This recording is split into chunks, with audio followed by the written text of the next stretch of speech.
13 जून 2025 को इजराइल ने ईरान के परमाणु और सैन्य ढांचे को निशाना बनाते हुए बड़े पैमाने पर सटीक हमले किए।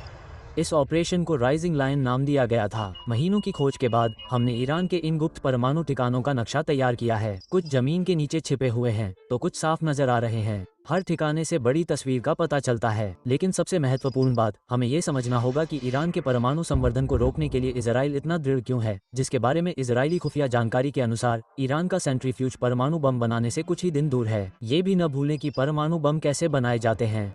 हम इजराइल की रणनीति का भी विश्लेषण करेंगे और लक्षित ठिकानों की जांच करेंगे और इस नाटकीय वृद्धि के पीछे के वास्तविक कारणों का पता लगाएंगे। ये सब आगे के वीडियो में होगा। ईरान के कई परमाणु कार्यक्रम हैं, लेकिन आइए कुछ प्रमुख भूमिगत ठिकानों पर नजर डालते हैं। सबसे पहले हमारे पास फोर्डो परमाणु कार्यक्रम है। यह एक संवर्धन स्थल है जो पहाड़ में बना है, जो ईंधन संवर्धन संयंत्र की तुलना में संभावित बमबारी से बेहतर सुरक्षा प्रदान करता है। दूसरी साइट नातान का परमाणु केंद्र है। इसमें 2 संवर्धन स्टेशन, विशाल भूमिगत ईंधन संवर्धन संयंत्र और जमीन के ऊपर पायलट ईंधन संवर्धन रिफाइनरी सहित कई सुविधाएं हैं। तीसरी परमाणु सुविधा इस्वाहन है, जो शहर के बाहरी इलाके में स्थित सबसे बड़ा परमाणु प्रौद्योगिकी केंद्र है। इसमें ईंधन प्लेट निर्माण संयंत्र और एक यूरेनियम रूपांतरण सुविधा शामिल है, जो यूरेनियम को यूरेनियम हेक्सोफ्लोराइड में संसाधित करने में सक्षम है, जिसे बाद में सेंट्रीफ्यूज में डाला जाता है। चौथा परमाणु स्थल का दाब है। ईरान ने यहाँ एक आंशिक रूप से निर्मित भारी जल अनुसंधान रिएक्टर बनाया है। मूल रूप से इसे इराक कहा जाता था, लेकिन अब इसे कोंडाब के नाम से जाना जाता है। अंत में हमारे पास बुशर है, जो खाड़ी तट पर स्थित ईरान का एकमात्र चालू परमाणु ऊर्जा संयंत्र है। ये रूसी ईंधन का उपयोग करता है, जिसे खर्च होने के बाद रूस को वापस कर दिया जाता है, जिससे प्रसार का खतरा कम हो जाता है। आइए ईरान की परमाणु निष्कर्षण और संवर्धन प्रक्रिया के काम करने के तरीके के सरल संस्करण पर एक नजर डालें। ये यूरेनियम अयस्क है और इसे एक ड्रिल का उपयोग करके निकाला जाता है, जो पायलट छेद के माध्यम से रीमर को ऊपर खींचता है, जिससे ये चौड़ा हो जाता है। टूटा हुआ अयस्क फिर निष्कर्षण कक्ष के रूप में जाना जाता है। इसके बाद बुलडोजर को रिमोट से ऑपरेट किया जाता है, ताकि ऑपरेटर गिरते पत्थरों से सुरक्षित दूरी पर रहे, और यूरेनियम पत्थर को उठाया जाता है। इसके बाद यूरेनियम को संघनित किया जाता है, पीसा जाता है और आगे संवर्धन के लिए एक सेंट्रीफ्यूज में रखा जाता है। हर कोई सेंट्रीफ्यूज संवर्धन के बारे में बात कर रहा है, लेकिन आइए देखें कि यह वास्तव में कैसे काम करता है। इस विजुअलाइजेशन में हरे बिंदु यूरेनियम 238 परमाणुओं को दर्शाते हैं, जबकि नीले बिंदु यूरेनियम 235 परमाणुओं की सांद्रता को दर्शाते हैं। ये पहला बैच प्राकृतिक यूरेनियम है, जिसमें यूरेनियम 235 का केवल 0.7% है। इस चित्र में हमारे पास 5% कम समृद्ध यूरेनियम है, जिसका उपयोग वाणिज्यिक परमाणु ऊर्जा संयंत्रों के लिए किया जाता है। अंत में हमारे पास हथियार ग्रेड यूरेनियम है, जिसमें 90% यूरेनियम 235 है। जैसा कि आप देख सकते हैं, लगभग सभी यूरेनियम 238 को हटा दिया गया है और इसकी जगह नीले रंग का प्रतिनिधित्व करने वाले यूरेनियम 235 ने ले ली है। आइए दिखाते हैं कि इसे सुपर सरलीकृत एनिमेशन के माध्यम से कैसे निकाला जाता है। सेंट्रीफ्यूज में एक उच्च श्रेणी की ट्यूब होती है, जिसके नीचे एक घूमने वाली मोटर और ऊपर एक फीडिंग ट्यूब होती है। यूरेनियम को यूरेनियम हेक्सोफ्लोराइड नामक गैस के रूप में सेंट्रीफ्यूज में डाला जाता है। जैसे ही मोटर तेज गति से घूमती है, भारी यूरेनियम 238 को सेंट्रीफ्यूगल बल का उपयोग करके हल्के यूरेनियम 235 से अलग किया जाता है। यूरेनियम 235 ऊपर तैरता है और सेंट्रीफ्यूज के इस हिस्से में एकत्र किया जाता है, जबकि हरे रंग का भारी यूरेनियम 238 सेंट्रीफ्यूज के नीचे गिर जाता है और संवर्धन प्रक्रिया पूरी हो जाती है। आइए देखें कि परमाणु लक्ष्यों पर हमला करने के लिए इजरायली वायुसेना का उपयोग कैसे करता है। सुबह 3:30 बजे इजराइल ने लगभग 200 लड़ाकू जेट लॉन्च किए, जिसमें 330 से अधिक युद्धक हथियार थे, दर्जनों परमाणु और सैन्य लक्ष्यों पर हमला करने के लिए।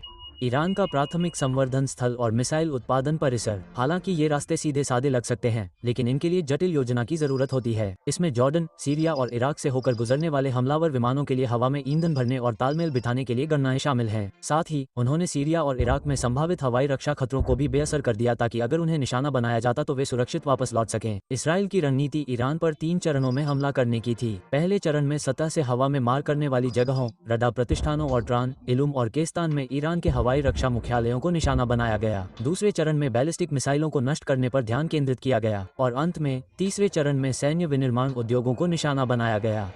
ईरानी हवाई रक्षा से बचने के लिए उन्होंने रॉक्स मिसाइलों का इस्तेमाल किया, जिससे वे दुश्मन के ठिकानों के करीब से हमला कर सकते थे और इसके लिए ईरान के क्षेत्र में अंदर तक जाने की जरूरत नहीं पड़ती थी। हैरानी की बात है कि ईरान के बावर 373 हवाई रक्षा प्रणाली ने उम्मीद से बेहतर प्रदर्शन किया।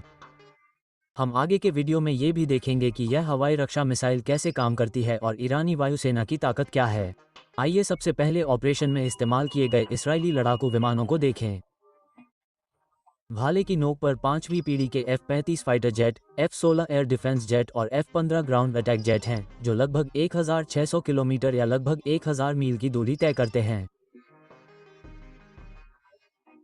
जबकि पसंदीदा हथियार blue arrow long range supersonic missile और रॉक की अगली पीढ़ी की विस्तारित stand off air to surface missile हैं। इतनी दूरी तय करने के लिए उड़ानों के बीच हवा में ईंधन भरने वाले टैंकरों का उपयोग किया गया। यह उपाय ईरानी फाइटर जेट के साथ सुबह की लड़ाई में शामिल होने की आवश्यकता के लिए और अपने मिशन से लौटते समय भी किया गया था। रॉक्स इजराइल की अगली पीढ़ी की विस्तारित stand off air to surface ballistic missile है। इजरायली हमले में देश के सबसे शक्तिशाली और प्रभावशाली सैन्य कमांडरों में से एक जनरल हुसैन सलामी भी मारे गए। ये हथियार उन लक्ष्यों को भी हिट करने की अनुमति देता है जो अपने मूल स्थान से हट गए हैं। लेकिन हाई रिस्क सिचुएशन में ये बम आमतौर पर GPS enabled initial guidance system का इस्तेमाल करते हैं ताकि उन्हें टारगेट एरिया तक गाइड किया जा सके और फिर उड़ान के टर्मिनल स्टेज के लिए इमेजिंग इंफ्रारेड सीकर में स्विच किया जा सके। जरूरत पड़ने पर डीप पेनिट्रेशन या ब्लास्ट फ्रेगमेंटेशन से टारगेट को तबाह किया जा सकता है। हैरानी की बात है कि बाद 373 और S-300 मिसाइलों ने इजरायली ड्रोन और कुछ मिसाइलों को सफलतापूर्वक इंटरसेप्ट किया है। आइए बेयर 373 पर एक नज़र डालते हैं। इस सिस्टम में साइड 4 मिसाइलों का इस्तेमाल किया गया है जो 2 आयताकार लॉन्च कैनिस्टर में रखी गई हैं। इसमें मीडियम से लॉन्ग रेंज में एरोडायनामिक टारगेट और बैलिस्टिक मिसाइल दोनों को ट्रैक करने के लिए एक फेज एरे रडार सिस्टम है। बयार 373 में इस्तेमाल किए गए रडार में से एक मराई 4 है, जो 450 किलोमीटर की रेंज वाला एक फेज एरे रडार है, जिसके बारे में ईरान का दावा है कि यह सिस्टम एक साथ 200 टारगेट को ट्रैक कर सकता है।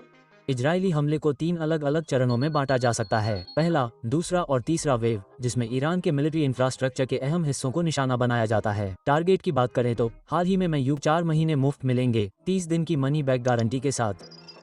पहली लहर ईरान की वायु रक्षा प्रणालियों को निष्क्रिय करने पर केंद्रित है। टैन, एलुम और क्यूब्स कुछ ऐसे क्षेत्र सत्यापित हमले हैं जिनकी ईरान ने भी पुष्टि की है जो हिट या आंशिक रूप से क्षतिग्रस्त हुए हैं। प्रमुख लक्ष्यों में सतह से हवा में मार करने वाली मिसाइल या सैम साइट और रडार इंस्टॉलेशन शामिल हैं जो हवाई हमलों का जल्दी पता लगाने और बचाव के लिए महत्वपूर्ण हैं। ईरान के वायु रक्षा मुख्यालय ने पुष्टि की कि हमले हुए थे, जिसका उद्देश्य भविष्य में आने वाले खतरों को ट्रैक करने और उनका जवाब देने की राष्ट्र की क्षमता को पंगु बनाना था। जबकि दूसरी लहर ईरान की मिसाइल क्षमताओं को लक्षित करती है, विशेष रूप से बैलिस्टिक और हाइपरसोनिक मिसाइल प्रणालियों को बेअसर करने पर ध्यान केंद्रित करते हुए। इजरायली हमले के दूसरे दौर या दूसरी लहर में कम से कम 3 मिसाइल ठिकानों पर हमला किया गया।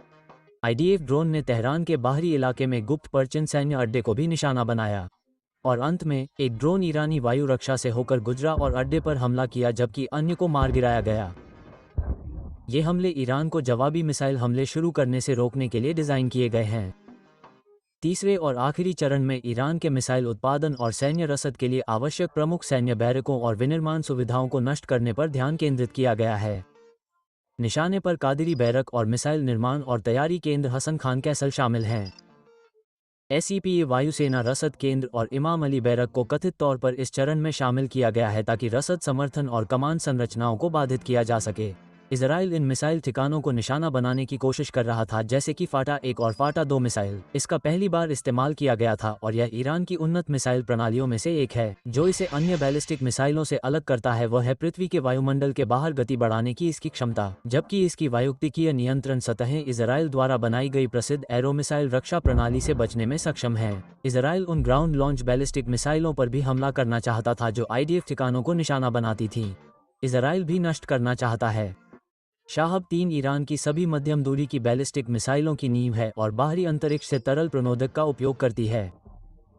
सैन्य उपग्रह इस बंकर जैसे लक्ष्यों को पकड़ेंगे। माना जाता है कि इजरायली ने इन नवनिर्मित लौरा मिसाइलों का भी परीक्षण किया है। निर्देशांक डेटा को दुश्मन के हवाई क्षेत्र में प्रवेश किए बिना सटीक हमला करने के लिए एक निर्दिष्ट हमलावर विमान को संक्षिप्त और असाइन करना होगा। ये लौरा एक बैलिस्टिक मिसाइल है जो सटीकता के लिए इंजीनियर है, जो जेट लड़ाकू विमानों से लेकर इस तरह के भारी मिशन विमान तक शत्रुतापूर्ण क्षेत्र में रणनीतिक संपत्ति को नष्ट करने में सक्षम है। कंपनी के अनुसार एयर लॉरा लंबी दूरी तक यात्रा कर सकता है बिना उनके रक्षा प्रणालियों को प्रभावित किए या दुश्मन के हवाई क्षेत्र का अतिक्रमण किए बिना तेजी से प्रतिक्रिया दे सकता है। ये सुपरसोनिक गति के साथ 90 डिग्री के कोण पर ऊपर से हमला करके ऐसा करता है। यह एयर बैलिस्टिक मिसाइल जीपीएस और इमर्सियल नेविगेशन सिस्टम द्वारा निर्देशित वॉरहेड ले जाने वाले एयर डिफेंस शील्ड को भेज सकती है जो जाम होने से सुरक्षित है। यह एक विशाल वॉरहेड से भी लैस है जो ये सुनिश्चित करता है कि महत्वपूर्ण लक्ष्य एक ही हमले में बेअसर हो जाएं। आप पूछ रहे होंगे कि ईरानी फाइटर जेट कहाँ हैं और इस हमले में इजराइल के मुकाबले वे कैसे हैं? आइए इसे कई भागों में तोड़ते हैं। 35 जेट से निपटने के लिए ईरान के पास सबसे बड़ी ताकत है। इसमें अमेरिकी निर्मित लगभग 64 F-4 फैंटम विमान हैं जिन्हें ईरान ने शाह के शासनकाल में खरीदा था। F-4 फैंटम ईरान का प्राथमिक हमलावर विमान है और इसे ईरानी वायुसेना की रीढ़ माना जाता है। इसके अलावा ईरान के पास लगभग 40 F-14 टॉमकैट्स हैं जो अमेरिकी निर्मित भी हैं, जो अभी भी F-35 के लिए खतरा पैदा करने की क्षमता रखते हैं। ईरान ने रूस से लगभग 30 MG-29 मल्टीपल फाइटर जेट भी खरीदे हैं। दिलचस्प बात यह है कि इन्हें F-16 का मुकाबला करने के लिए डिज़ाइन किया गया है। वायु रक्षा का दूसरा भाग $800 मिलियन का S-300 वायु रक्षा प्रणाली है जो 120 किलोमीटर की दूरी तक लक्ष्य को है कि इन्हें F-16 का मुकाबला करने के लिए डिज़ाइन किया गया है। वायु रक्षा का दूसरा भाग $800 मिलियन का S-300 वायु रक्षा प्रणाली है जो 120 किलोमीटर की दूरी तक लक्ष्य को भेदने में सक्षम है, यानी लगभग 75 मील। बैलिस्टिक प्रक्षेपवक्र पर लॉन्च होने पर यह 400 किलोमीटर तक की दूरी तक जा सकता है, यानी लगभग 250 मील। लेकिन हो सकता है कि वे कम उड़ान भरने वाली क्रूज मिसाइलों को रोक पाते। अगर ये एयर डिफेंस सिस्टम न होते तो बहुत बड़ा नुकसान हो सकता था। हम ओरिजिनल इंजीनियरिंग कंटेंट भी बनाते हैं, तो कृपया सब्सक्राइब करें और अधिक वीडियो के लिए नोट